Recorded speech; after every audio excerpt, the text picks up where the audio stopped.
Basic English grammar में यहाँ पर एक टेबल है जिसमें नाउन, मॉर्फेम्स यानी वर्ब, एडवर्ब, टेंसेस वगैरह के मतलब पढ़ेंगे। तो ये लेक्चर इसी तरीके से होगा। तो सबसे पहले हम मॉडल वर्ब्स के मतलब पढ़ेंगे। मॉडल वर्ब्स में जो मॉडल वर्ब्स हैं वो है वुड, आप देख सकते हैं, would, shall, needn't, mustn't, must, may, could and can, इन सब को हम मॉडल वर्ब्स कहते हैं।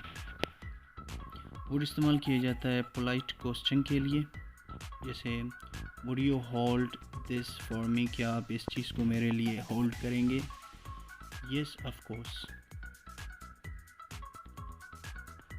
और शल इस्तेमाल किया जाता है सजेशन, जैसे shall we go now, yes we shall, no we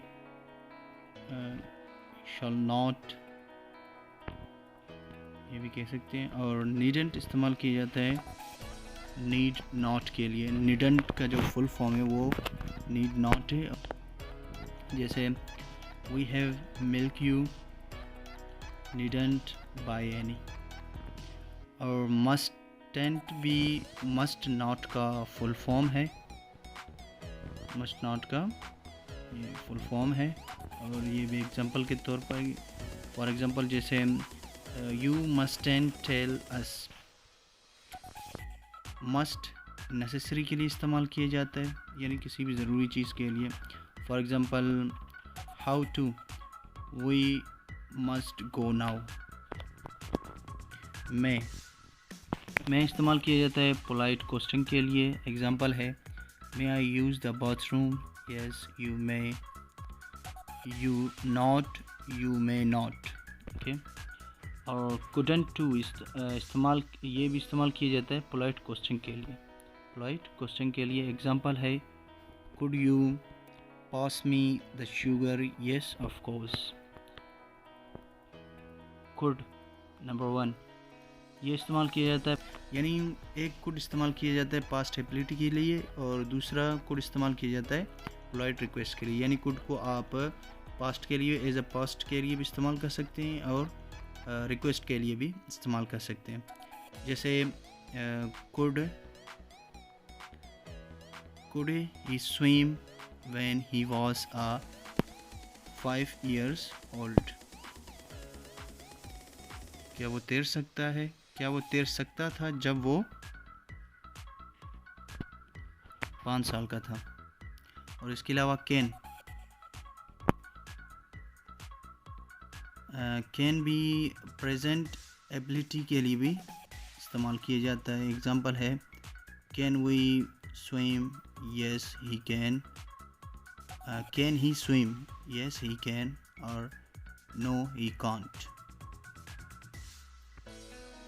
और मॉडल वर्ब्स आमतौर पर एबिलिटी के लिए भी इस्तेमाल किए जाते हैं, नेसेसिटी के तौर पर भी इस्तेमाल किए जाते हैं और परमिशन के लिए भी इस्तेमाल किए जाते हैं।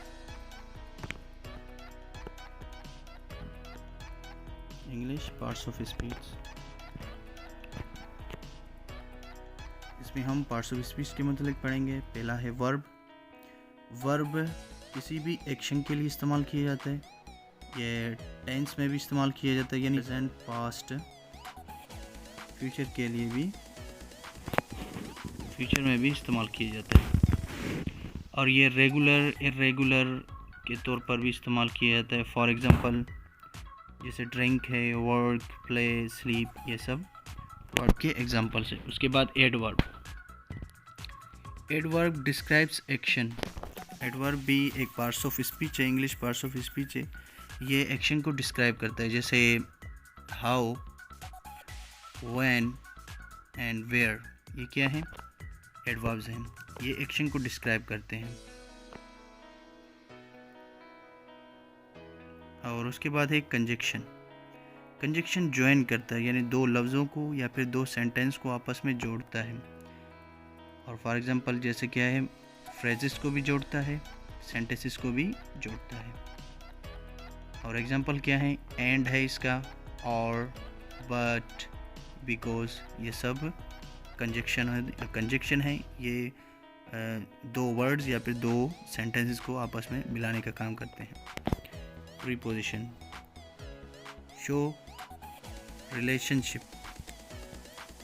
प्रीपोजिशन आमतौर पर रिलेशनशिप को, ताल्लुक़ को ज़ाहिर करता है एक वर्ड का दूसरे वर्ड के साथ। एग्ज़ाम्पल, इन, ऑन, अंडर या फिर अबो, प्रीपोजिशन की एग्जांपल्स हैं। और उसके बाद प्रोनाउन।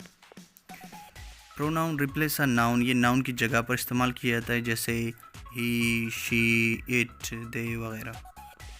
एडजेक्टिव, एडजेक्टिव नाउन को डिस्क्राइब करता है। एडजेक्टिव एक ऐसा लफ्ज़ होता है जो नाउन को डिस्क्राइब करता है, उसकी फ्रेज, सिंगल होने को, फ्रेज को, क्लॉज को। जैसे एग्जांपल है ब्लैक, ठीक है ना, ब्लैक एंड वाइट, यानी wearing a black and white for example. और आर्टिकल, आर्टिकल भी पार्ट्स ऑफ स्पीच में ही माना जाता है। आर्टिकल्स को भी पार्ट्स ऑफ स्पीच ही कहा जाता है। और ये 3 किस्म के होते हैं, जैसे ए है, एन एंड द। आर्टिकल्स 3 किस्म के होते हैं, एक ए, and the. Noun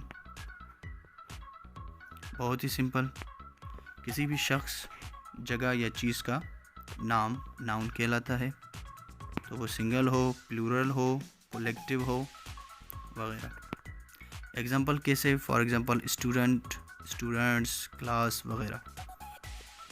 interjection, interjection emotions को शो करता है, जैसे ओ, आउच, है, हेल्प, ठीक है।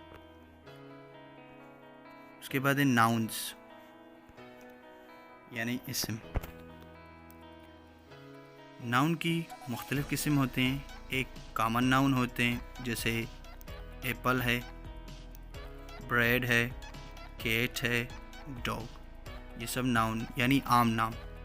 प्रॉपर कहते हैं ख़ास नाम को, जैसे Jack, London zoo, Eiffel tower, England, Thursday, June etcetera. Collective noun, यानी कलेक्टिवली जमा नाम को हम कलेक्टिव नाउन कहते हैं, जैसे फ्लॉक, जैसे शीप, बर्ड्स को मिलाकर हम फ्लॉक कहते हैं। बाउंच, ग्रेप्स और बनानास को मिलाकर हम कहते हैं, ठीक है ना। हेर्ड, काउस एंड वाइल्ड ग्रेसेस को कहा जाता है। पैक, कॉर्ड्स और वॉल्स को कहा जाता है। लिटर, किटन्स एंड पपीज़ को कहा जाता है। और एक और किस्म होती है नाउन की, जिसे हम कंपाउंड नाउन कहते हैं, जैसे रॉक्सैक, फुटबॉल, यानी दरअसल 2 नाम होते हैं, एक दूसरे के साथ जुड़कर, 2 अलग नाम एक दूसरे के साथ जुड़कर एक नाम बनाते हैं, जैसे foot and ball. Black and board, black यानी काला, बोर्ड यानी तख्ता, ब्लैक बोर्ड यानी तख्ता स्याह। होम एक नाउन है जिसका मतलब है घर, और वर्क कहते हैं काम को, होम वर्क यानी घर का काम। प्ले ग्राउंड, प्ले कहते हैं खेलने को, ग्राउंड कहते हैं मैदान को, प्ले ग्राउंड यानी मैदान, खेल का मैदान। और उसके बाद आइडिया, ऐसे नाउन जो आइडिया को शो करे, जैसे हैप्पीनेस, खुशी, पेशेंस, ठीक है ना, सब्र, सैडनेस, उदासी, ठीक है, वॉरी यानी परेशान होना, एंगर, गुस्सा, ये भी नाउन की किस्म में आते हैं, जो कि आइडियाज़ टाइप के नाउन होते हैं।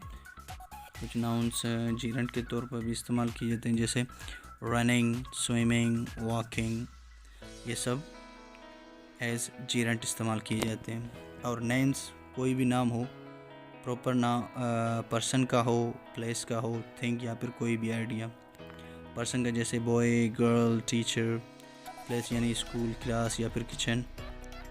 थिंक कोई भी चीज़, बुक हो, टेबल या फिर पेंसिल वगैरह, आइडिया, नॉलेज, लाउटर, विजडम। उसके बाद है प्रोनाउंस।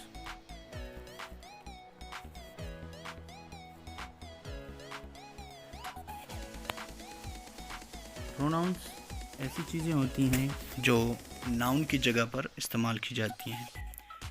एक तो पर्सनल प्रोनाउन होते हैं, जैसे first I am for example, second you and you, third person जैसे दे एंड देम। ये ऐसे प्रोनाउन होते हैं जो शख्स की जगह पर यानी मुख्तलिफ अशख़ास की जगह पर इस्तेमाल किए जाते हैं, इसीलिए इनको पर्सनल प्रोनाउन कहा जाता है। उसके बाद पॉजिटिव प्रोनाउन, जैसे ऑनरशिप, जैसे माइन है,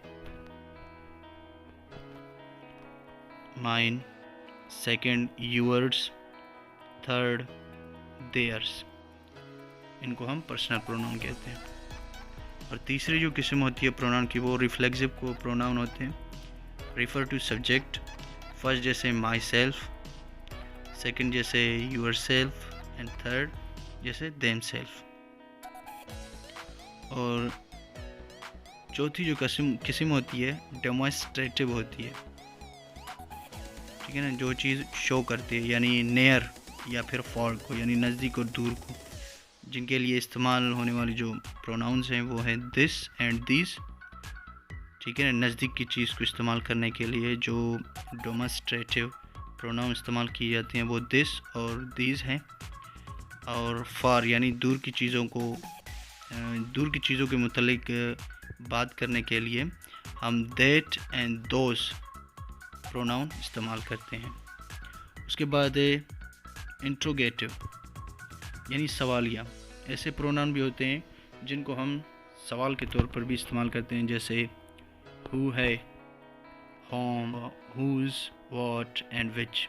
ये भी प्रोनाउन ही कहलाए जाते हैं, लेकिन ये इंट्रोगेटिव प्रोनाउन होते हैं। Relative, refer to one you mean, किसी भी चीज़ को मतलब देने के लिए, जैसे हु है, होम, हुज़, विच, दैट, इनको हम रिलेटिव प्रोनाउन कहते हैं। और कुछ प्रोनाउन इंडेफिनेट होते हैं, ठीक है, not referring to any person, जैसे somebody, everybody, anything, none. ये क्या है, प्रोनाउन की इंडेफिनेट टाइप होती है। और एक होती है रेसिप्रोकल। रेसिप्रोकल होती है pronouns done to each of the others, जैसे ईच है, other, one and other, each other and one and other